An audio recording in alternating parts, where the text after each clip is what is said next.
So there has been a lot come to the test server in the Outbreak tonight that is actually, coming next week is when we'll be able to do all of this. This is all coming to the test next week, according to Cardo. We'll get to test it all then. But getting started, they have changed the FPS, they're working towards the FPS, changed the lighting in the map, they have changed the sounds of all the guns, they have changed the deathmatch to now spawn in a sniper rifle at the last 5 minutes of the game.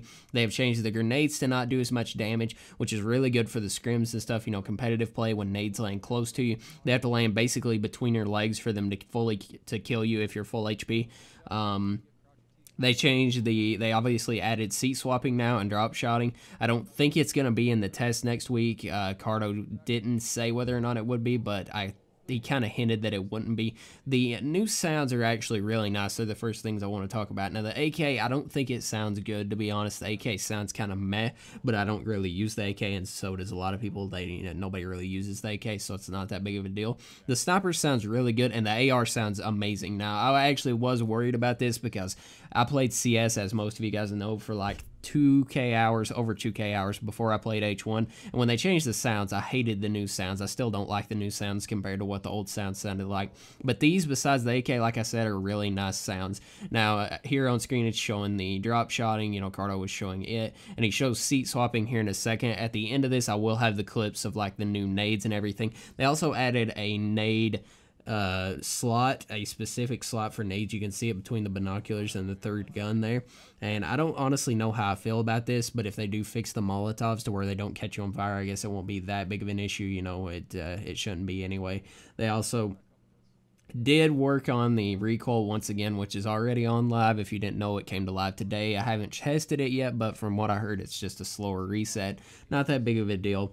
They did actually also talk about the fact that they are going to be adding in jump shotting here soon, but they wanted to smooth out the jumping animation to probably closer to what it was in Z1 before they get it actually added in, because they want the jump shot to be, or the jumping to be clean before adding jump shotting to it. That way they don't add jump shotting to a shitty jump and then have to fix the shitty jump, if that makes sense.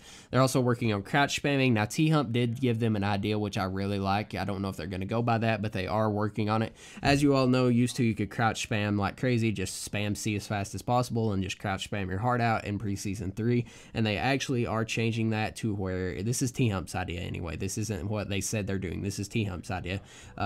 When you ADS, you can't spam crouch or you'll get crouch fatigued, but if you are not ADSing, you can crouch spam the hell out of it, and I love that idea because there's no penalty to it. Everybody used to complain somebody would go into a gunfight and just crouch spam and spray their heart out, but if they can't crouch while they're ADSing, then that works perfect. Honestly, I don't see an issue with that. If they can do that, that would be amazing. Oh yeah, as I was saying, they added the new sniper feature into the deathmatch. At the last 5 minutes of the deathmatch, they will be spawning you in a sniper. So a lot of people have complained about the sniper not being in deathmatch. This is coming in the update as well. They're also making it to where only makeshifts and helmets spawn in the deathmatch to work on FPS. The FPS that they are working towards in the live is they are changing something to do with the lighting, they said, which should honestly do a lot with the FPS from what they're saying anyway. Now, whether it will or not, I don't know, but I really hope it will, because that's our main issue right now, is the FPS is really bad. And the biggest thing that I wanted to talk about is the ENAS fix. Now, like I said, all these clips will be at the end of it after I get done talking, but the ENAS has been hopefully fixed. If you are moving left and right to a certain extent, you will not get penalized, but if you are moving left and right a shit ton, like what people do when they ENAS, flailing the mouse side to side, then you will get a very significant slowdown of your speed, and you'll basically just be left standing still. And that, like I said, this doesn't happen if you just move left or right a couple of times, but if you're, really flailing your mouse around like people do when they ENAS, it will cause you to, slow down and basically stand still, which is really, really nice, because ENASing is just so hard, especially when you don't have the full vertical, or full horizontal recoil. I can't talk. If you don't have full horizontal recoil, it's really hard to combat ENAS because they can just flail around and you can't shoot fast enough to keep up with them, or else your recoil goes everywhere. And the last thing that I want to say is that they are removing the entire safe zones that end in cities. Any city, POI, any kind of ending besides fields is no longer going to exist. It's not going to end in PV. It's not going to end in Cranberry. It's not going to end in Ranchito. It's not going to end in any kind of place where there is a building. It is always going to be filled endings, which is absolutely fantastic. Well, you know, mountain or filled endings. Just no city endings and no POI endings, which is absolutely amazing, because all the people that are professionals, they complain about the scrim endings ending in cities, and then it ends up being 50 people alive that are all in buildings and on rooftops, and then all the shit breaks loose with smokes and shit, and it's just a big, you know, it's just a terrible time. So they are removing that. Now they're gonna check the feedback before it's a permanent thing. Don't, you know, if you don't like the idea, you can tell them. They said they are going to monitor the feedback of it, but for now, once this goes live, they will no longer be city endings or POI endings, and that's basically the gist of it. I hope I didn't miss anything, but I hope you guys did enjoy it. If you did, make sure to leave a like and tell me what you guys think of this update, and I'll talk to you in the next video. Main reason is it's not even in my notes, guys. I know, it wasn't. It just kind of, I forgot about that. So Tony Morton, I'm throwing the script. You don't even need this. Just get it out of here. Just get it out of here. So it's the city endings are out, and if I remember correctly, the way that Lenny structured the end zones is like, even if it's in a residential area, like the final zone ends in the street instead of like in a house.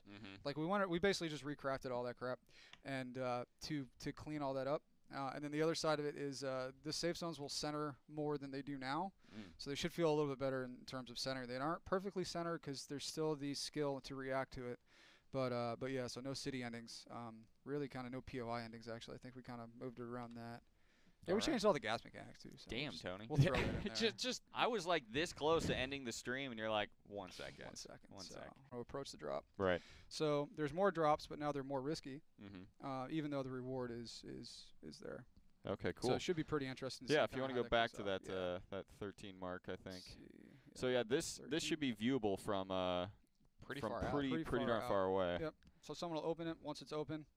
So there's a player over there, yeah. The moment he opens it, not the moment the ticker starts, right? It's the moment it actually gets open. Opens up. When you're on a drop, you now have a moment of stress because you're like, I need to get on. So basically, as this guy's whipping his mouse back and forth, he gets a movement penalty applied to him for doing that. Right. And so this isn't just like across the board.